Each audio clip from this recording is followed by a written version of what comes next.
We're joined now by one of our favorite guys, Clay Coleman. How you doing there, brother? I'm doing good. Real good to be out and actually be amongst the living, I guess. Yeah. Everybody's been so caved in at their own place. I believe the last time we talked to you, we were doing Facebook Messenger calls and stuff. Well, so I'm glad to be somewhere besides Walmart. Yeah, I think that's the last time I think we called you. You were on the road and you had just left Walmart or something. Yeah, that's right. Yeah, I was on vacation. I remember that. More than Facebook videos, you sitting in Walmart's parking lot. That's right. That's right. That's right. Yeah. It's good. Like I said, I was telling Josh, I came out here. They had like a Christian concert here last weekend with the FCA and. Go doing the football games and stuff. It just I know it's not back to complete normal, but it just does feel good just to get out and breathe some fresh air. It's like, put on your mask. Well, you're breathing fresh air. You're away from people. Let's keep the 6 foot distance, but let's come out and have some fun. My breath doesn't smell as good as right. So I've always kept 6 foot distance for everybody anyway. There you go. So besides your regular job, you've been able to do any? I mean, are you doing any DJ job? No, that's the thing with me. I had all my side jobs. I had a radio show, and that's gone. Yeah, and, sorry, brother. Yeah, wedding DJ's gone. Havoc not happening at this moment. So yeah, it's been challenging. But my family and I used to work for Dave Ramsey a long time ago. So financially, I kind of set myself up to where it's like I can be okay for a little while. So yeah, it was interesting. But like we were talking about, the Havoc. It's been pretty interesting because we don't have the same luxury that the Trash Pandas have done an amazing job of just like making the best of a really bad situation. Yeah, whether it's coming out and doing tailgates and something like this today, it's you look at it, but come out and just support the Trash Pandas because they're doing everything they can to stay alive. There's another Kentucky fan, so there's two of y'all. I know, right? Absolutely. It's Kentucky's day. I don't know what everybody's worried about. But the Havoc, we've not been able to have the movie nights and the things like that because basically the venue's the VBC. So the VBC has Mars Music Hall and Rhythm on Monroe, two venues there at the VBC that have stepped up and they're doing things. So we haven't had that same luxury, but we do have something coming up. October 10th, we always have our free agent camp where we try to get one or two guys that to have a shot at playing professional hockey. So we'll have that. So we're kind of doing a red and black game or whatever where we can have some guys and you can come out in the VBC and enjoy. But yeah, it's going to be a different season. I just ask all the fans to be patient. It's one of these things. I think everybody gets angry and you're upset about the regulations and the restrictions, but it's out of the Havoc's hands. Yeah, they're limiting our seating capacity. I think I've heard, don't quote me on this, I've heard like 2,300 people. It may be no season ticket holders. It'll be general admission on both top and bottom, but it'll be like a $40 ticket lower, $20 upper. And you got to spread out. It's first come, first serve, and it's going to be a big thing. It's going to be a thing. Yeah, no, absolutely. And you just got to. I'm telling all the sponsors and people I have, it's like it's not the Havoc's fault that this is happening. So, bear with us. Hopefully within, the year this will be, gone. I'm sure there'll probably be some little things that we have to do from here on out. That's the new norm that I hate everybody saying. Yeah, and hopefully for the puck drops, some of these restrictions will be lifted somewhat, where capacity can be more and mask at your own discretion, things of that nature or whatever. So, we can keep our fingers crossed for that. And like I said, this is one where you just throw out the fans. If you've had a good time at a Havoc game or if you were excited about going to a Trash Pandas baseball game, you got to realize that, it's a serious situation, and to go with the Havoc who's been setting attendance records for 4 or 5 years straight, 4,000 or 5,000 people, now put them down at a less capacity, and then all of a sudden that less capacity means that the sponsors think it's a good financial decision to go and advertise at a Havoc game, and then they limit their tickets, and they don't have the tickets that they use for this. So it causes a lot of problems, and so I just tell people, hey, if this is something you want to see in the future, come out, support them, and really do this. And like I said, it's just a situation where we're struggling just like you guys are and need to, hopefully hold it together. Like you were telling me off air that, you said Peoria may not have a building to play in this year. Yeah, it's this whole pandemic thing has been, nobody planned for it. But if you would have sat and told me, that, hey, the Havoc's going for a three-peat, all this stuff, and then you're like, there's nothing. And then, like I said, a team like Peoria who's been right there in the mixer and the whole thing, they may not even have a civic center. I mean, it's just like this is real. It's really changed a lot. But you do expect the season to happen. As far as I know, barring any kind of, the one thing that's detrimental, like for the Havoc, that people may not understand is, Keith Jeffries, the owner's a great guy, but he's not some multimillionaire that's doing this just because he likes hockey and a tax write-off. He's right in the mix with it. So with the hockey side of things, there's a lot of upfront cost that comes in from purchasing all the giveaways, purchasing all the equipment of the players. So when a season starts, there is a massive, probably at the level of probably $300,000 to $400,000 that comes out of pocket before the season even starts. Yeah. And Keith and the Havoc may not recoup that cost until almost midway or 3/4 away through the season. Yeah. So if we were to start and then all of a sudden something comes up and, hey, let's shut it down again, Keith Jeffries is bankrupt. The Havoc's gone. I mean, so it's a scary roll of the dice. It is scary. That's very risky and good for us that he's willing to put himself out there. We've had some tough losses. I mean, they've had to do some furloughs, and like for myself, I haven't been necessarily been able to get any money through this time, but I want to do what's right for the team.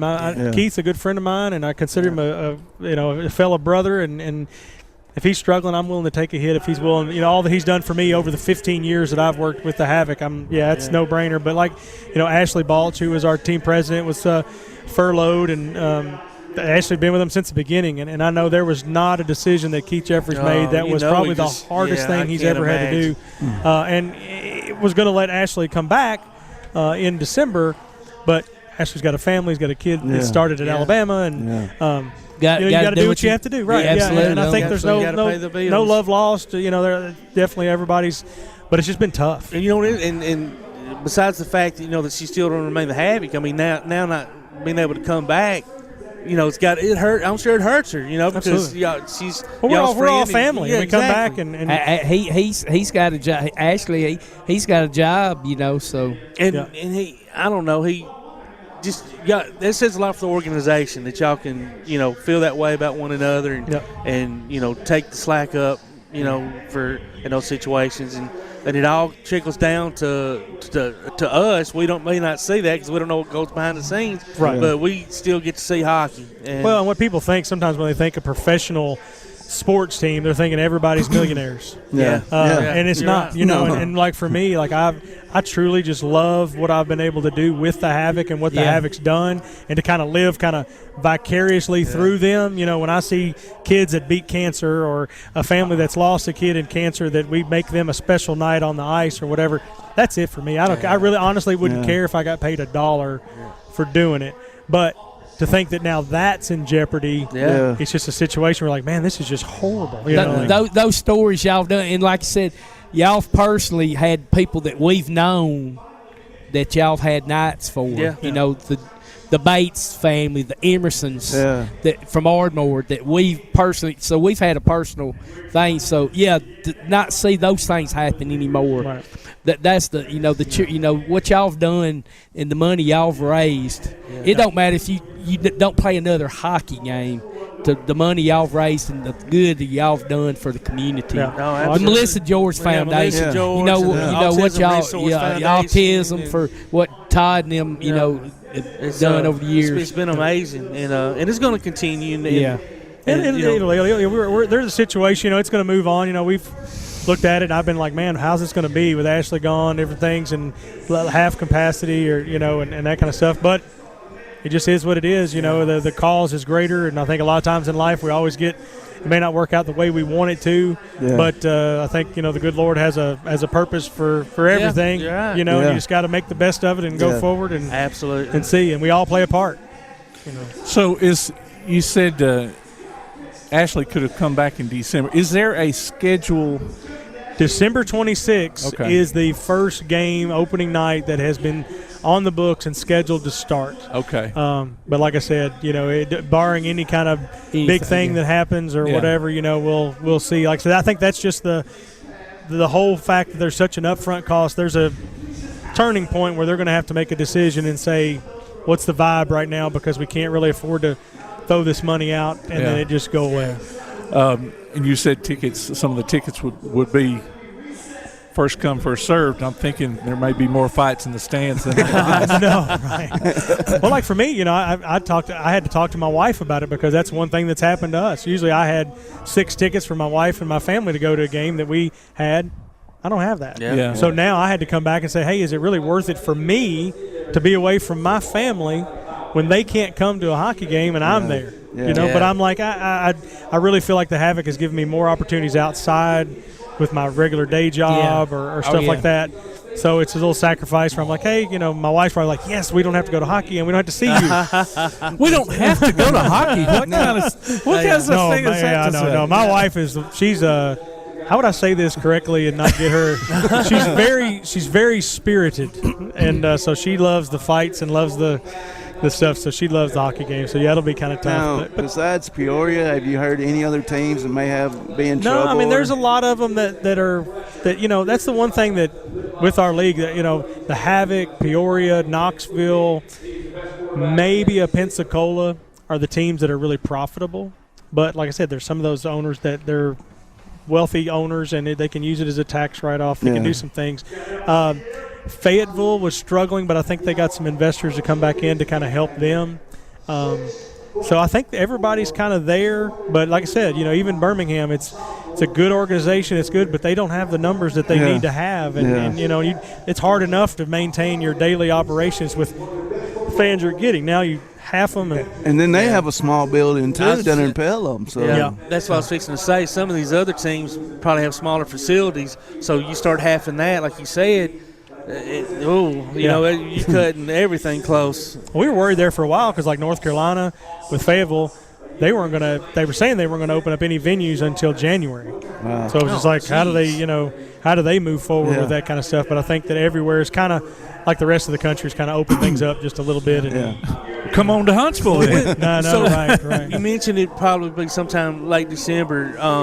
When would we typically start? It would typically start right around on the road in October, and then usually like that first or second weekend of November would be our first home game. So, I mean, it's missing, but I mean, the SPHL has went a large gambit. If you look at all the seasons, the 16 seasons, there was one year there was only 4 teams in the SPHL. Yeah. It was Huntsville and Knoxville a lot, because they're worried about. So it can survive. It's just it may not be as entertaining and as, you know, you may have a lot of that, you know, repetition of teams playing and stuff like that. So are they reducing the number of games in the season? It'll be definitely will be reduced. Yeah, it'll still try to finish up right around that time, around April, to get things done because everything else starts happening. But and then who knows if everything gets back to normal, some kind of normal the first of the year.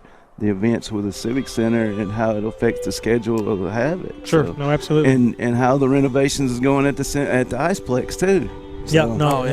So a lot of things, a lot of moving parts for sure. Yeah. Maybe they can pour some ice out here in the field. Play a game out here. We should have the World Classic. The first ever SPHL regionals. Maybe you talk with Josh and maybe y'all can work something out. I love the Havoc, man. I don't know if I want to sit there. Well, I don't even know. It didn't even get cold enough around here for the ice to even they had the outdoor ice.